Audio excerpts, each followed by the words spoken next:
Be sure to read and follow the safety guidelines to protect your computer from potential damage and ensure your personal safety.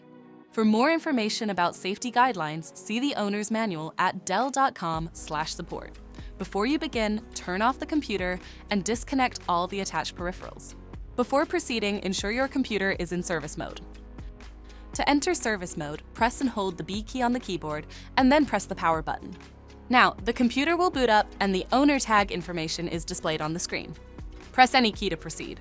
The computer will emit 3 short beeps and shut down, indicating it has entered the service mode.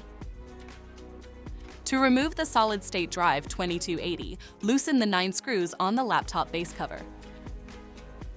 Pry the cover away from the recess points near the hinges. Lift the cover up and away from the system. Identify the solid-state drive and remove the screws securing it to the system. Lift the drive out of the system. To reinstall the solid-state drive, place it back in the system and install the screw to secure it. Put the base cover on and secure it with the 9 screws.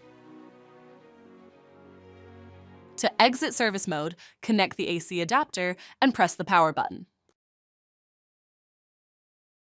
For more information about your Dell system, visit dell.com/support.